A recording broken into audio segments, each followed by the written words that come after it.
So what about this 2024 Honda Goldwing? I'm going to talk about gas mileage. I'm going to talk about the heated hand grips. I'm going to talk about Sirius XM radio and a whole lot more coming up on this MOTOVLOG. This video is sponsored by Cruiseman's Garage Honda Goldwing Maintenance Video Series.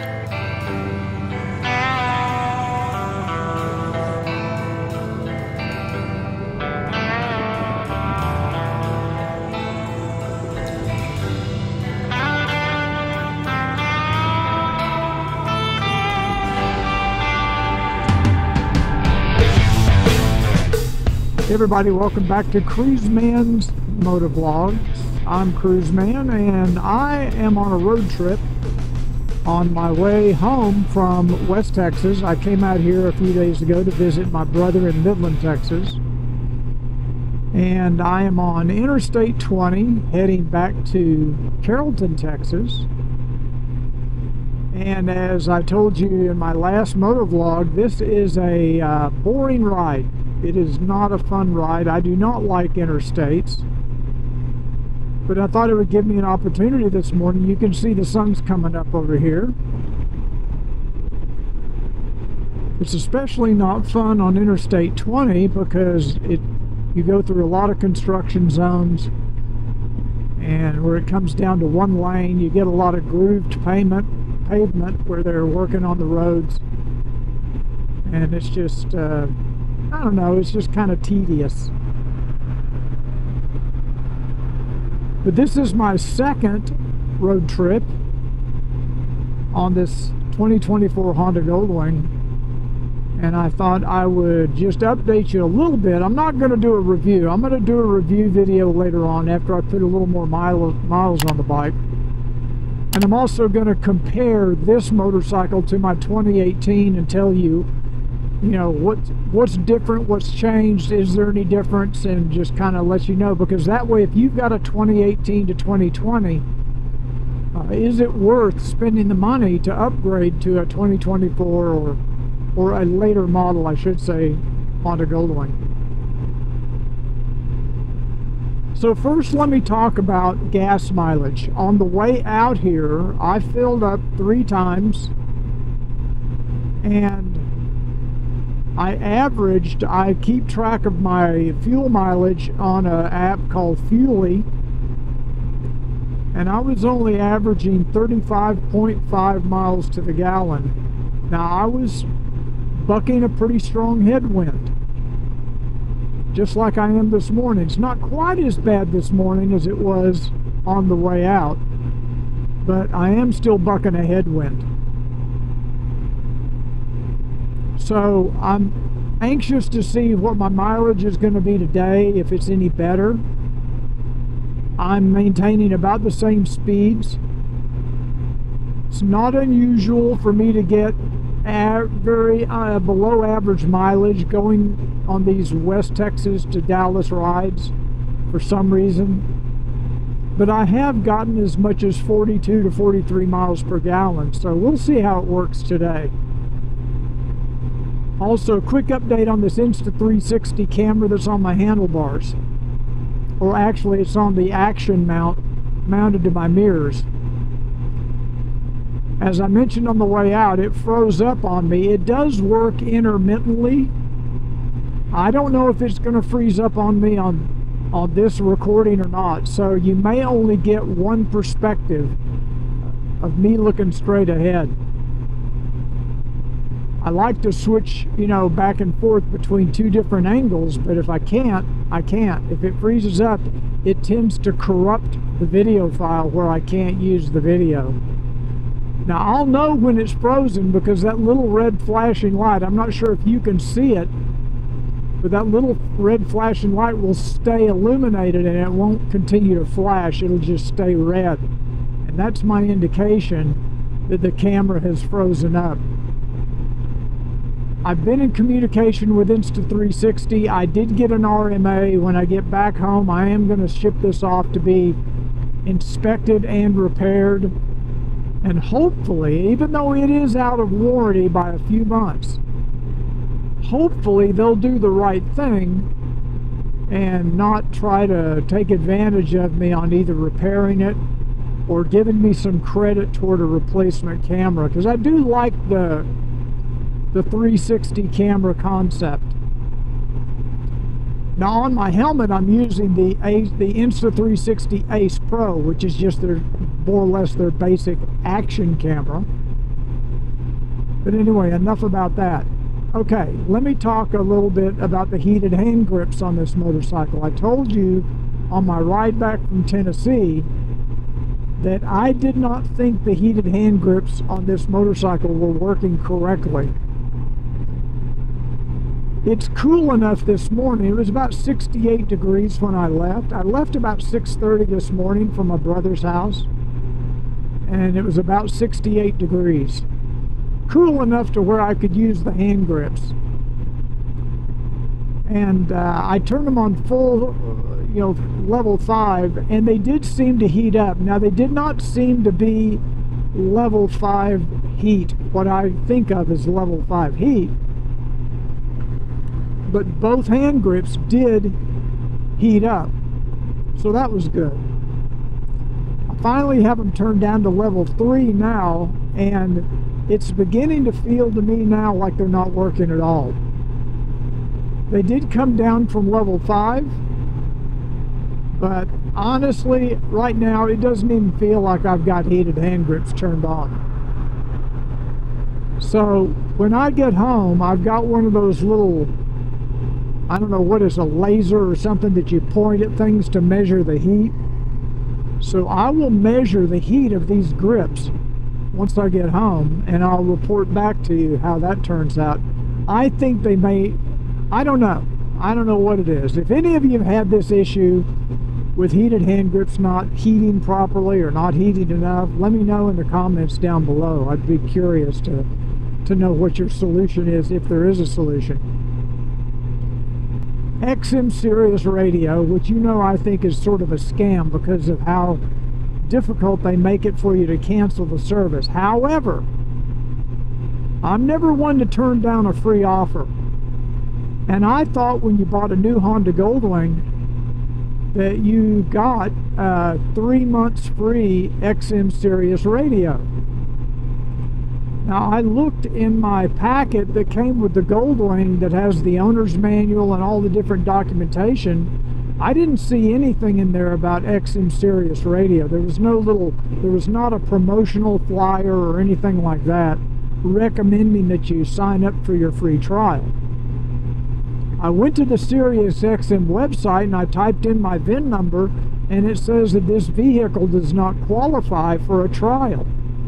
So my question to you is, if you have a new Goldwing 2023, 2024, did you get the 90-day free trial of XM Sirius Radio?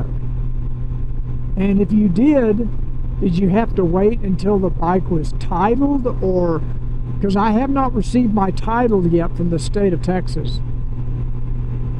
So let me know in the comments down below if you did get your 90-day free trial, or maybe they did away with it. Maybe you don't get it anymore. I don't know. I find that hard to believe.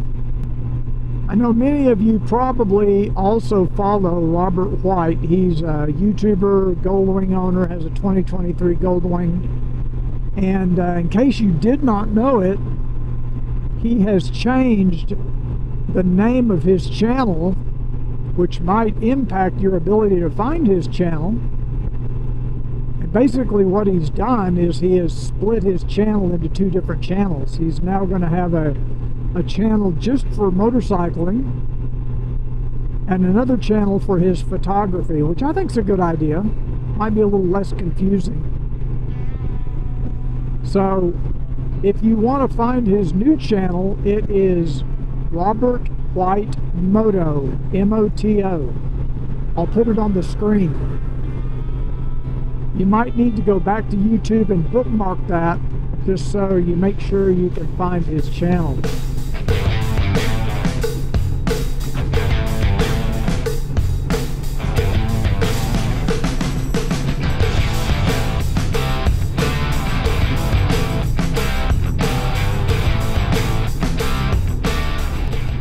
Now, in my last Crown and Comments somebody asked a question in one of the comments on a YouTube video, said something about pay-per-view and that they weren't going to pay to view my videos, and I didn't know what they were talking about. What do you mean pay-per-view? I don't have pay-per-view videos.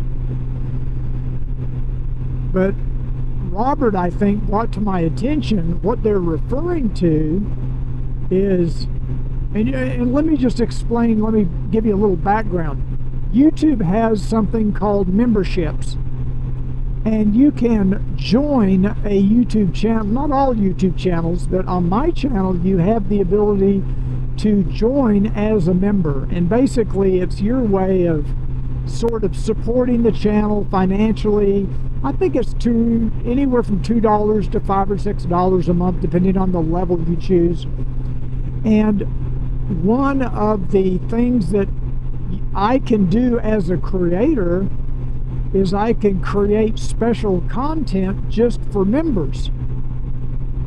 And what I have done is, on some of my more recent videos, I release those videos to the members maybe 24 hours, 48 hours, or just a few hours before I release them to the public. So if you're a paying member, you get to see my videos first. That was the idea, and that's one of the features that YouTube kind of recommends you offer your members, kind of a early access, you might say. But what they do, and I did not know this, what YouTube does is they show the thumbnail of that video to everybody on YouTube, whether you're a member or not. I didn't know that.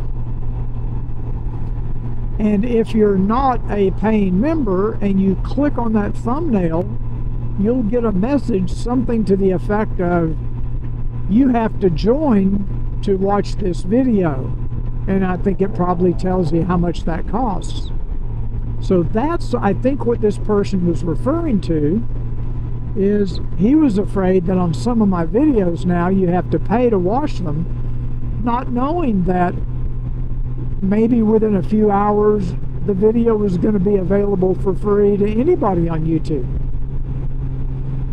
YouTube apparently does not make that very clear, and I'm sure they're doing it because they're trying to encourage people to join as members, because YouTube makes money on that. So I have to come up with a new strategy. I'm no longer going to allow members to see early access to my videos. Instead, what I'm going to do is some of my videos are only going to be available to members. Things like behind the scenes videos, videos that might go into more detail, not be quite so edited. That's what the members will gain access to in the future, and other things that I'm working on in my mind. So there has to be some value for a member to pay $3 or $5 or $6 a month. Otherwise, why would they pay? I know some of you probably do it because you just want to support the channel, and I appreciate that, but I feel like it's my responsibility to give something back to you that I don't give to everybody on YouTube. Okay, that was the explanation of what was happening on that person asking about pay-per-view. That's what he was referring to. So other than the things we've talked about already, the motorcycle is running fine. Very smooth, very quiet. It might be my imagination, but I don't detect as much of that drone on the highway that I used to get with the 2018 Goldwing. That might be my imagination, so I can't swear to it. So the only real issue I've had with the bike are the hand grips. They just don't feel like they're heating to me. I have a bunch of accessories coming in this week, or next week actually, and I will start eventually adding accessories and adding things, and I'll be making videos about that. Some of those might be members only videos, but most of them will probably be public, so keep an eye out for all that stuff. Also, new podcast I'm going to be shooting a podcast next week, and it probably won't be released until the week after. There will also be a video coming next week about my visit to Sena or Sena, depending on how you pronounce it, and that's one of the things I'm going to talk about in the video. How do you pronounce it? Do you pronounce it Sena or Sena? This is the company that makes the headsets, Bluetooth communicators, and also my Sena Impulse helmet. Now I've gotten in the habit of calling it Sena. I used to always call it Sena. So I asked the CEO of the company what the correct way to pronounce it is, and I'll tell you all about that in my next video. So anyway, thanks for joining me today. If you have any questions or comments, put it down below in the comment section. And if you liked this video, please give it a thumbs up. And I'll see you on the next Cruiseman's MOTOVLOG. And until then, remember what I always say: ride often, but ride safe.